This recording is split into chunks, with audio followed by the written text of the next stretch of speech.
Hi, I'm Heaven.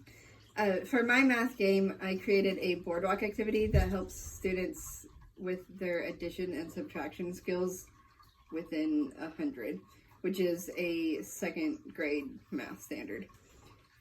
This game could be used as a review before a unit exam, or it can be used for additional practice for students just where needed. I think this game could help keep students engaged throughout it because it provides a lot of physical movement and it helps them deepen some motor skills throughout the game. It also gives them a chance to get up and moving around the room, which what kid doesn't love getting up and moving? The game itself is pretty simple. So as you can see behind me, we set it up the room to sort of look like a classroom, but with limited space, we only hung up part of the actual game. So the game itself includes 30 of these space mats, which are along the wall, but we only hung up 6 just for space sake and to make it flow more realistically like I would have it in a classroom. So to begin the game, students would each get one of these instruction cards, which would tell them, remind them throughout the game what to do. And then they would also have a die. And then additionally, they would carry around with them a piece of notebook paper and a pencil in order to keep track of the different addition and subtraction problems that they do throughout the game.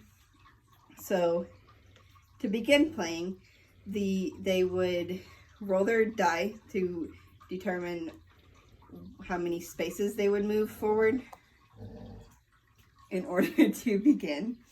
And when they got their number, they would walk that many spaces, and then on each card is 3 different math problems. And so say I rolled the number 4 to get to this one.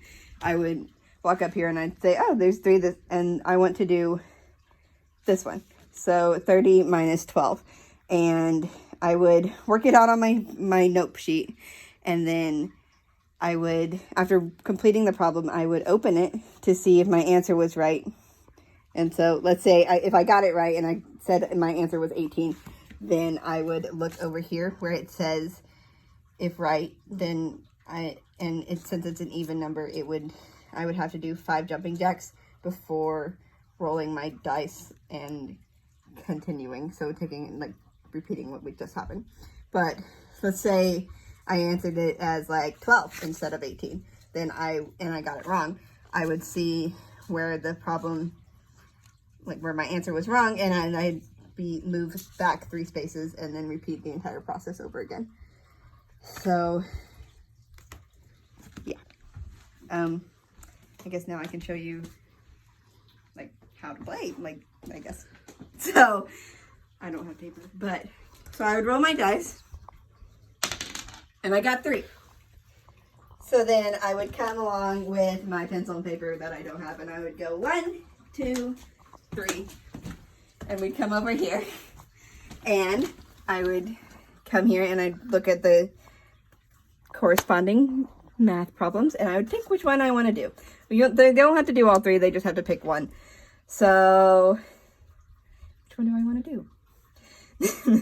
I'll do this bottom one. So 82 minus 41. So I would work it out on my sheet, and if I did all my steps correctly, then I should get the answer of 41, which is the right answer. So 41 is, and then I look up here, and 41 is an odd number. So then I would stand up and do 5 hops. 1, 2, 3, 4, 5. And then I would roll my dice again and move along. Thank you, Bailey. And I got 4. We don't have 4 more cards lined up. So 1, 2, 3, and we'll hop back over here to 4.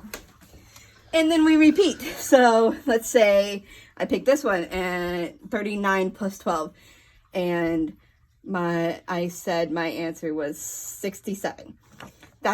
then I'd look and see that that's not correct.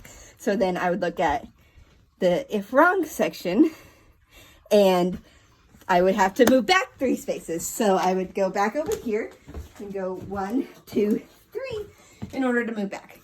And then I'd repeat the process on and on and on until I reached the end of the game and getting my prize, the class prize, whatever the class decides for the prize.